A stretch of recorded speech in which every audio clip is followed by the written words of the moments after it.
श्री श्री सत्य सनातन में स्वागत अभिनंदन। आज अलग में आत्म भय के बारे में चर्चा करेंगे। मनुष्य के जीवन में जो कुछ है वो आत्मा है। आत्मा के अलावा शरीर है, मन है, बुद्धि है, ये गौड़ है। इन तीनों की मृत्यु होती है, आत्मा की मृत्यु नहीं होती है। तो जिसकी मृत्यु नहीं होती है वो अमर अजर है, वो भय नहीं खाती। लेकिन कभी कभी आत्मा दुर्बल हो जाती है, कमज़ोर हो जाती है, तो उसको लगता है कि मन दबा देता है, बुद्धि उसको सुला देती है, आत्मा को कमज़ोर हो जाता, आत्मा की आवाज़ नहीं सुन पाती, बाहर की शक्तियाँ उसको दबा देती हैं, मतलब रोक देती हैं। तो आत्म उलझन होती है, आत्मा में उलझन होती है कि छोड़ा जाए, अब ये व्यक्ति नहीं सुधरने वाला, ये व्यक्ति आगे नहीं बढ़ने वाला, तो आत्मा भी तड़पड़ाने लगती है। लेकिन आत्मा का स्वभाव परमात्मा से की तरफ रहता है, सांसारिक नहीं रहता। जबकि मन और बुद्धि का स्वभाव सांसारिक है, संसार में ज़्यादा लगता है। आत्मा का स्वभाव संसार में नहीं लगता, परमात्मा में लगता है। लेकिन दुर्बल होने के कारण वो आत्मा परमात्मा की ओर मनुष्य को नहीं ले जा पाती है, वो मन और बुद्धि के साथ संसार में ही जुड़ी रहती है या दबी कुचली रहती है। तो बाद में उसको भय लगता है, डर लगता है कि हो सकता है ये हमें दबा न दे, खत्म न कर दे।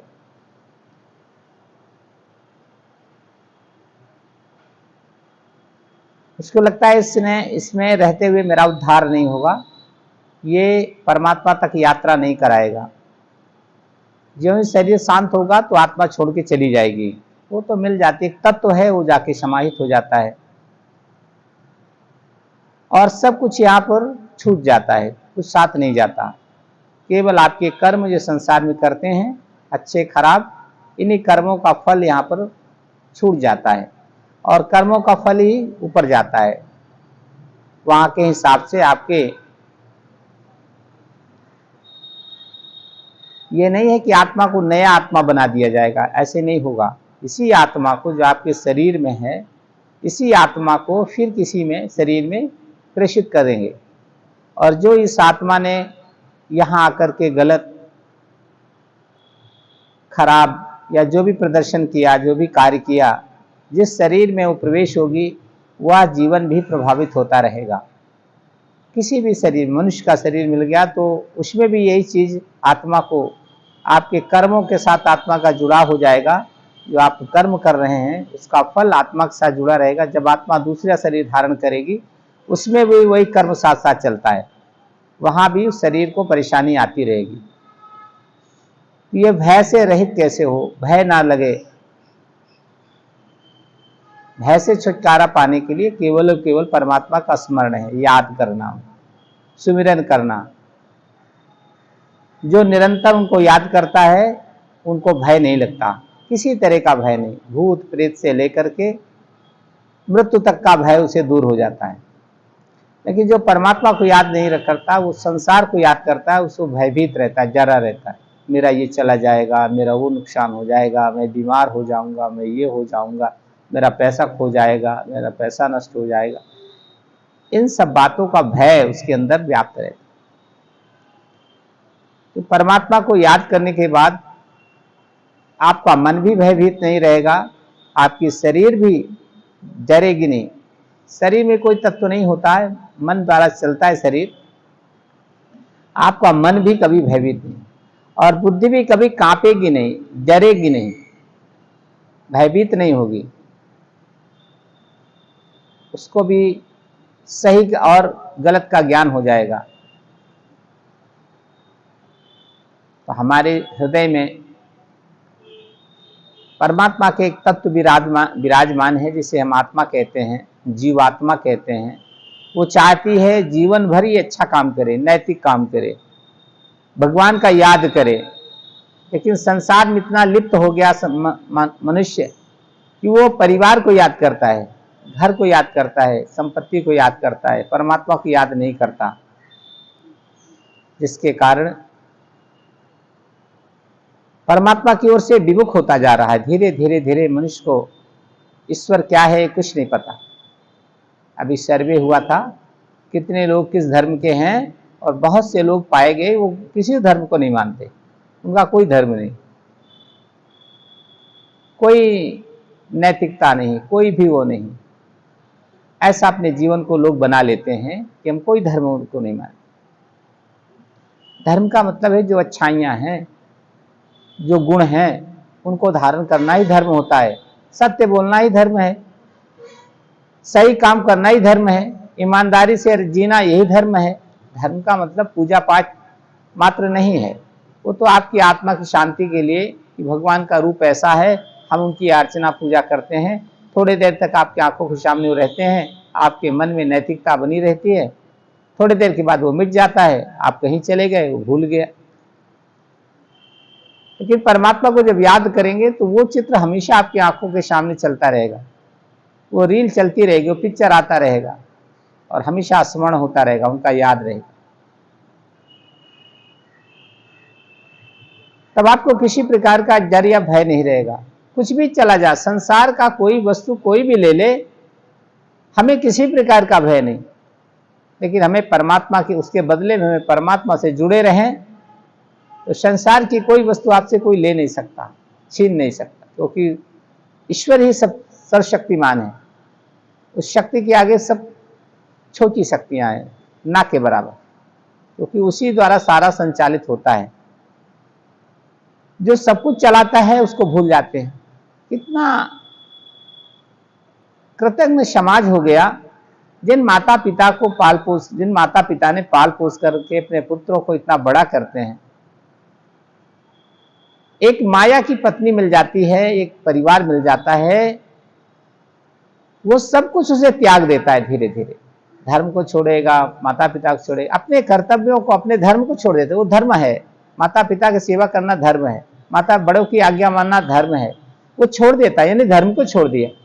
अगर वो धर्म को छोड़ देगा तो उसका जीवन कैसे बनेगा, वो परमात्मा को कैसे याद करेगा, वो नहीं याद कर सकता।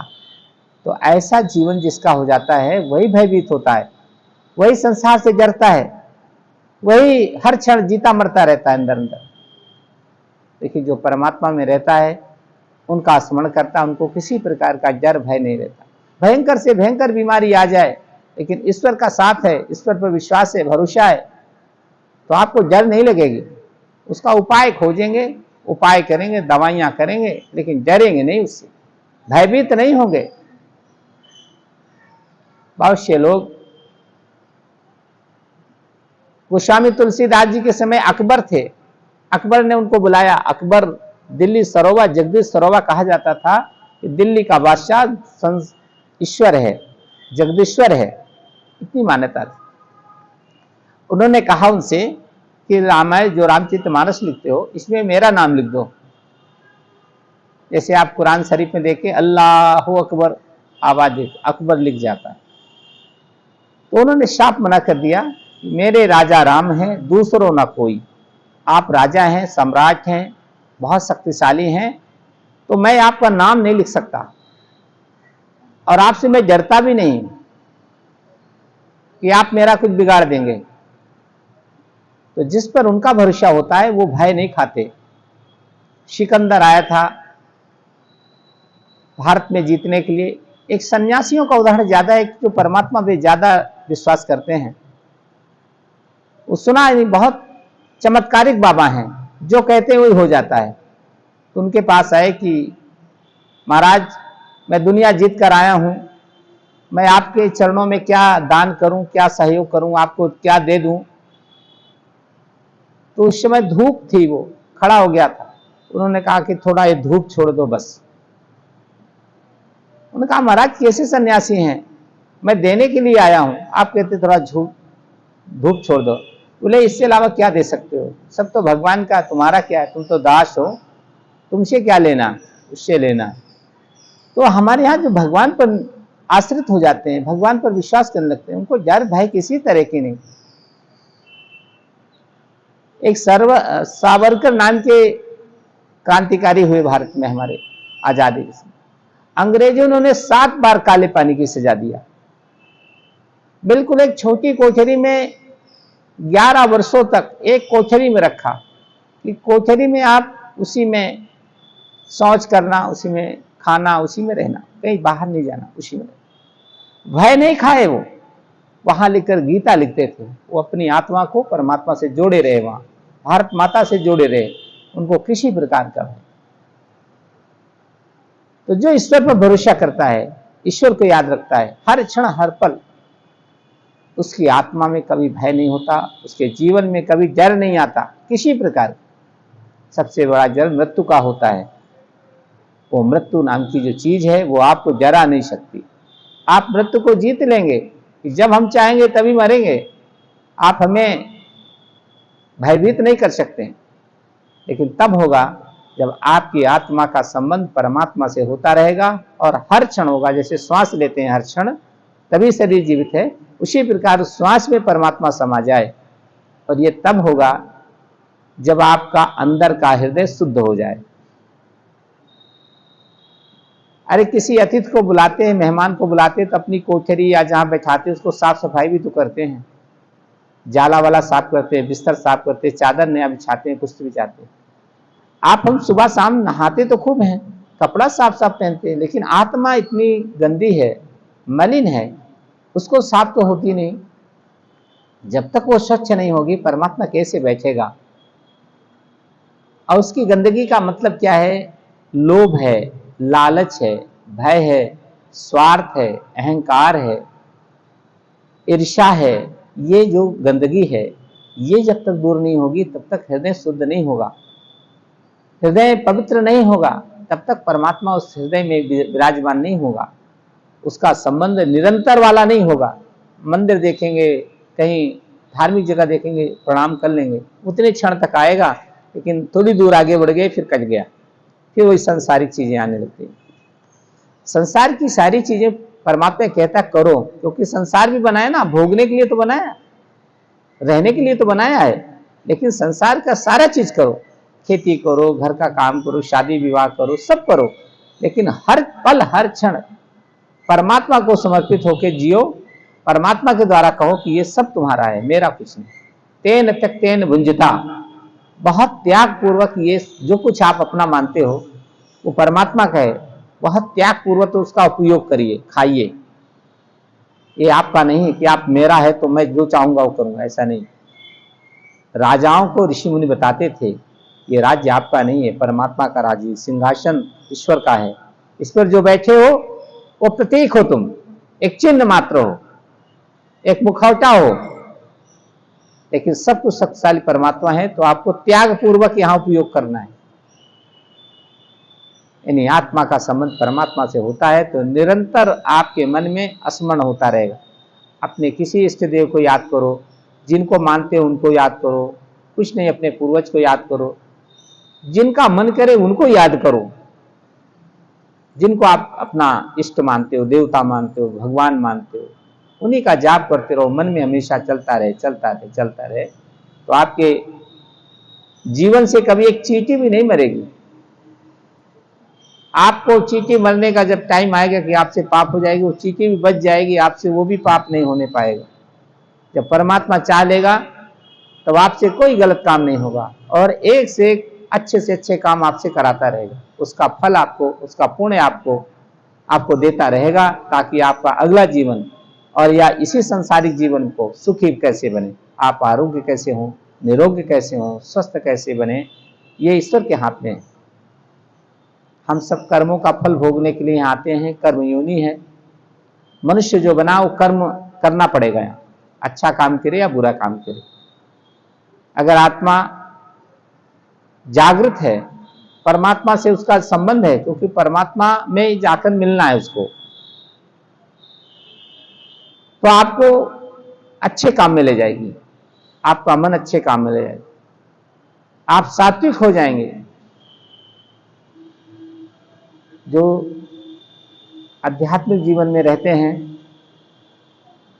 वो कभी गलत नहीं कर सकते, जो धार्मिक हैं वो कभी गलत नहीं कर सकते हैं, जो अधार्मिक हैं उनको ही गलत करने का अवसर मिलता है, वही कर सकते, क्योंकि आत्मा में सही गलत ही बताती है, वो मानते नहीं। इसलिए आत्मा परमात्मा का कोई मतलब नहीं उनके जीवन में रह गया, भटकाव है। लेकिन वो भी परमात्मा को मान के गलत काम करते हैं। जब जब कोई गलत करेगा एक बार जरूर ईश्वर को याद करके मदद कर देना, मैं गलत करने जा रहा हूं, ये गलत है। वो एक बार समझेगा गलत है। रावण को कई बार ब्रह्म का ज्ञान हुआ, लेकिन वो भी शिव की साधना करते थे कि मेरा ये काम पूरा कर दो शिव। तो भगवान कहा करो, हम उसको सफल बनाएंगे। और उसी के कारण पाप का घड़ा भरा रावण का, उसका खानदान का, सब कुछ समूल नष्ट। दुर्योधन का जीवन भी इसी प्रकार का समूल नष्ट हो गया। परमात्मा गलत काम में भी आप कहेगा अगर गलत करोगे तभी, लेकिन आत्मा अगर जागृत हो जाएगी आपके जीवन में तो गलत कभी नहीं होने देगी और निरंतर परमात्मा का स्मरण होता रहेगा।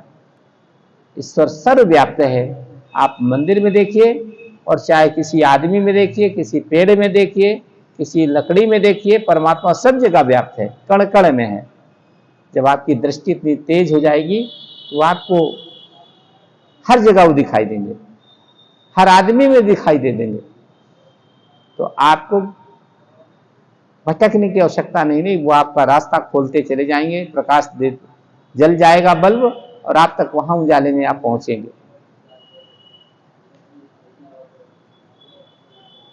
ऐसा ये सुंदर जीवन मिला मनुष्य का। हो सकता है अगला जीवन पता नहीं क्या हो, कैसा हो, कहाँ हो, हाथ पैर ठीक हो ना हो, जन्म मिले ना मिले। इस जन्म को मिला तो सांसारिक तृष्णा छोड़ना पड़ेगा, सांसारिक जो आकर्षण है इससे थोड़ा बचना पड़ेगा, इससे बच रहेंगे। सादगी में जीवन व्यतीत करना पड़ेगा। सब कुछ है आपका, लेकिन धीरे धीरे धीरे एक एक करके कम हो गया हमारे जीवन से। तो हमारा जीवन सात्विक बनेगा, सरल बनेगा, सहज बनेगा, आत्मा पवित्र हो जाएगी, शुद्ध हो जाएगी। और परमात्मा तो आप जैसे इंसान को खोजता है। वो कहते हैं ना, किसी के घर में घर के कुल देवता आते हैं तो उसको पकड़ते हैं जिसकी आत्मा शुद्ध होती है। जो खराब होता है उसको नहीं, उस पर छाया नहीं करते, उसी को करते। जब देवताओं का हालत है कि जो अच्छे आदमी को पकड़ते हैं, तो परमात्मा तो और बड़ी चीज है। देवताओं के बहुत नीचे हैं। देवताओं को भी उन्होंने देवता बनाया है इसीलिए कि जाओ फल भोगो, सुख भोग लो। ये देवता लोग कभी दुख नहीं पाते, जो देवता बन गए उनको दुख नहीं होता, सुख ही सुख रहता है। वहां भी उब गए वो, और सुख का एक दिन अंत होता है तो फिर वो मनुष्य हम जैसे आप बन जाते हैं। तो जब देवता अच्छी चीज खोजते हैं, अच्छा जीवन खोजते हैं, तो परमात्मा तो बड़ी अच्छी चीज है। लेकिन आप ये जीवन कैसे परमात्मा से जुड़े, इसके लिए प्रभु से प्रार्थना, इष्ट से प्रार्थना, अपने भगवान से प्रार्थना करें कि हे परमात्मा, मेरे मन में कैसे ये दीपक जले, ये लगन कैसे जगे, मेरा मन कैसे संसार से थोड़ा घटे आकर्षण से। और कार्य सब करें संसार के, लेकिन जो आकर्षण हो वो परमात्मा में हो, उनसे हो। और इस युग में परमात्मा साक्षात आएंगे नहीं। संगे शक्ति कलयुगो, जहां सत्संग हो, मतलब संगठन दिखाई दे, सत्संग हो, वहां जाइए, सत्संग में रहिए, वहां ही ईश्वर है। जहां अच्छे काम हो वहां जाइए। हर कार्य करते करते करिए, कोई कार्य मना नहीं है कि आप ये काम ना करिए, सारे कार्य करिए। आप विश्राम भी करिए तो कहिए परमात्मा ने आप सुला दिया तो अब सो रहे हैं हम, हमारा क्या, जगाएंगे तो जगे, नहीं तो सोते रहेंगे। सब कुछ उन्हीं के हाथ में दे दो, बागडोर। जैसे पतंग देखते हैं कितनी ऊंचाई पे रहता है, एक खींचता रहता है ऐसे ऐसे। और अगर पतंग का तागा टूट जाता है तो पतंग पेड़ पे गिरती है या समुद्र में गिरती है, कहाँ गिरती है?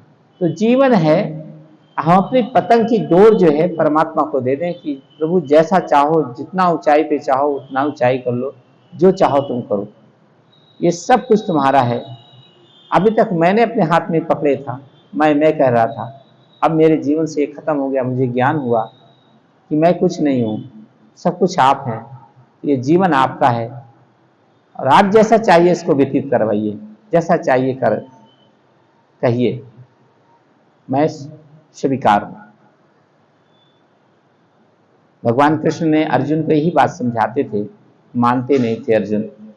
सांसारिक अर्जुन थे, मोह के अर्जुन थे, पारिवारिक अर्जुन थे, लोभ था अर्जुन के अंदर, वो मानते ही नहीं थे। जब भगवान ने विराट रूप दिखाया, ये अर्जुन तुम कुछ नहीं हो, तुम निमित्त मात्र हो, मैं तुम्हें निमित्त बनाना चाहता हूं। जब देखा रूप कि भगवान ही ने सबका वध कर दिया, भीष्म, द्रोणाचार्य, दुर्योधन सबको मार डाला, भगवान ने मार दिया अपने सुदर्शन चक्र से, तब अर्जुन को ज्ञान हुआ कि हाँ नारायण, मैं करने को तैयार हूं, मैं मान गया, सब कुछ आप है। तो हम जब तक उनको मानेंगे नहीं, तब तक अहंकार हमारा जाएगा नहीं, मैं नहीं जाएगा। जब मानेंगे कि वही सब कुछ करता है तो मैं कुछ नहीं है, तो मैं अपने जीवन से धीरे धीरे ये सारी चीजें जाती रहेंगी और हमारा जीवन सरल, सहज, सबके लिए सुख देने वाला, सबके लिए प्रेरणा देने वाला, देश के लिए, राष्ट्र के लिए, गांव के लिए, समाज के लिए, धर्म संस्कृति के लिए, प्राणी मात्र के लिए ये जीवन उपयोगी हो जाएगा। जब तक आप ईश्वर की इच्छा से रहेंगे, सबको सुख देते रहेंगे, सबका कल्याण होता रहेगा आपके जीवन से, आपका जीवन सफल और सार्थक बनेगा। जय।